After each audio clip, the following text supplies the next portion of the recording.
Obi-Wan Kenobi was never supposed to go to Mandalore in the final days of the Clone Wars, but imagine if he did. Instead of joining Anakin for the rescue of the Chancellor, he takes the 212th into the heart of Maul's territory, straight into a planet tied to Satine, tied to years of loss, and tied to the enemy who knows exactly how to break him. That one switch would flip the entire end of the war on its head. Maul's plan changes. Anakin's path changes. Even Order 66 stops unfolding the same way. We are about to break down how everything shifts if Obi-Wan makes that call, so be sure to subscribe and let's get into it. Right from the start, the Jedi Council meeting plays out differently. Ahsoka's warning about Mandalore is still serious, but this time Obi-Wan steps in with a clear argument.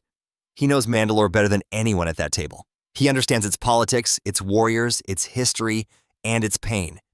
He knows Maul in a way that no other Jedi does, and he believes that if anyone can draw Maul out and end the conflict cleanly, it is him. At the same time, he insists that Ahsoka is the better pilot and the person Anakin works best with in chaotic situations.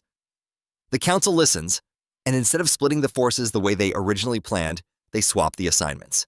Anakin and Ahsoka take the mission to rescue the Chancellor, and Obi-Wan takes the 212th to Mandalore. Anakin and Ahsoka head toward Coruscant together with the full strength of the 501st behind them. And immediately, everything about the rescue mission feels different. The confidence between them is still there. The instincts are still there. When they drop into the battle over Coruscant, they fight almost like they never spent months apart. They move through the corridors of the Invisible Hand with a rhythm that comes from years of frontline experience.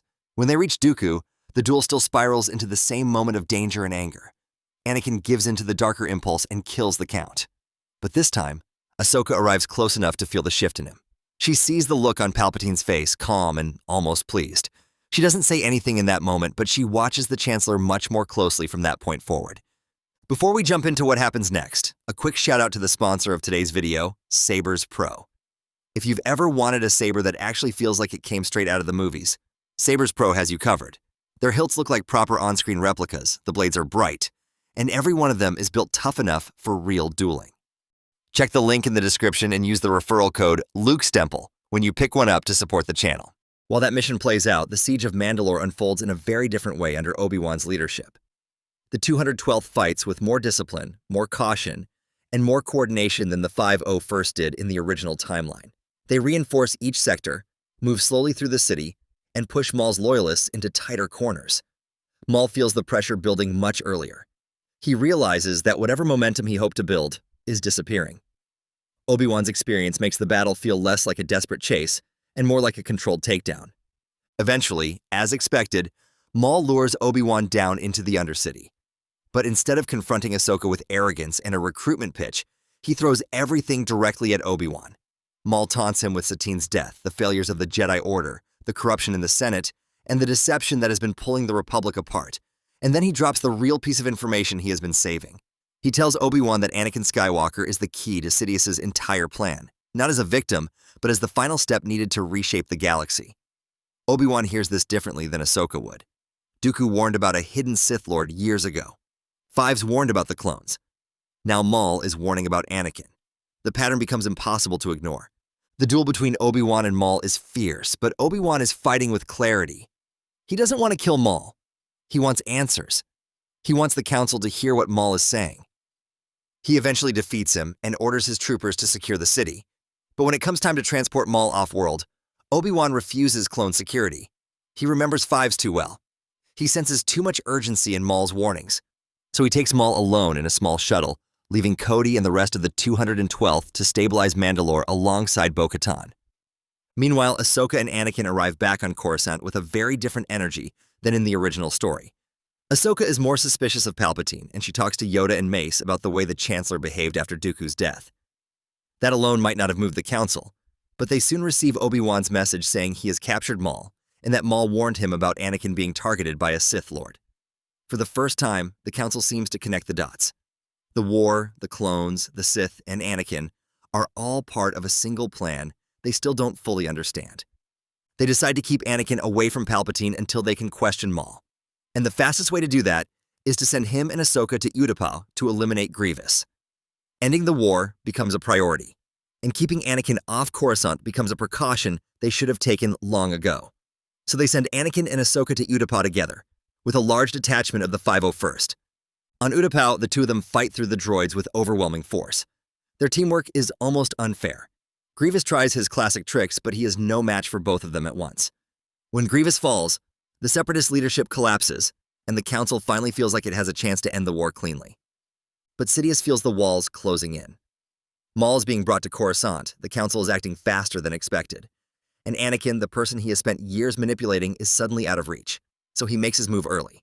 He contacts Anakin, reveals himself as the Sith, and offers the same promise of saving Padme. The fear inside Anakin spikes, but this time Ahsoka is right there. She knows when something is wrong, confronts him immediately, and tells him to report the truth to the Council right away.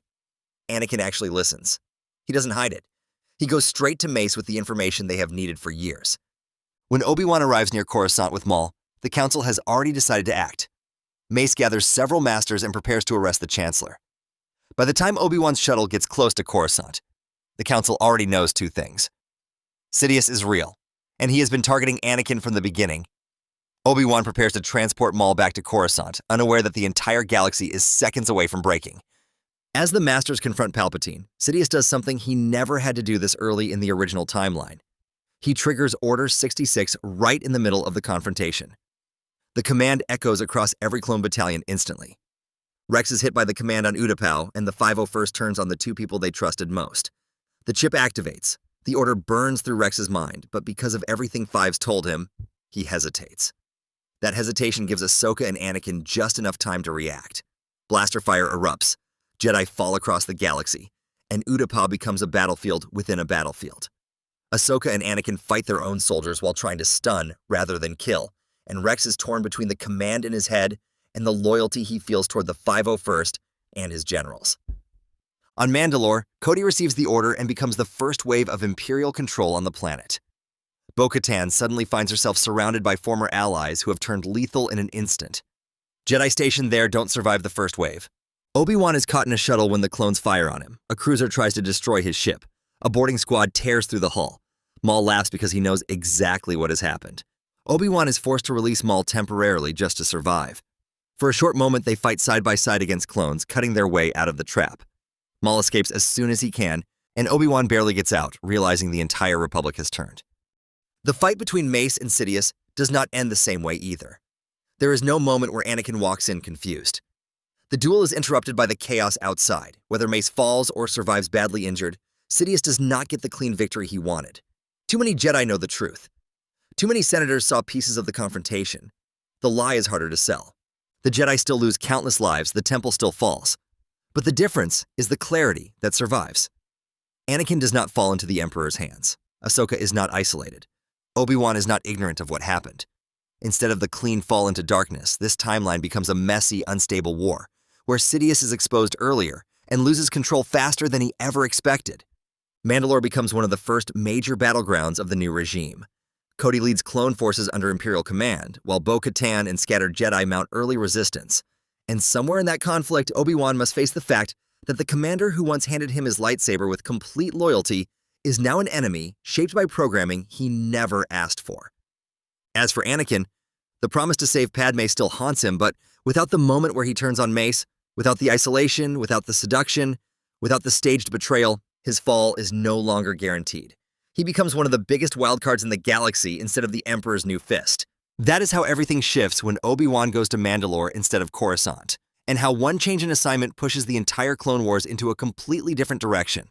Maul's capture, Anakin's choices, Ahsoka's influence, and the moment Order 66 hits all play out in new ways that throw Sidious off balance and leave the galaxy in a far less certain place. If you want to see a follow-up in this timeline, or explore what happens after the Purge in a world where Anakin never becomes Vader, let me know down in the comments.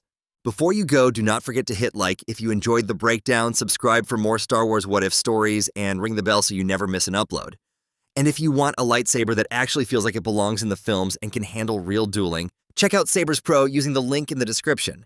Use the referral code LukeStemple when you order to support the channel and gear up like a Jedi or a Sith. Thanks for watching, and may the Force be with you.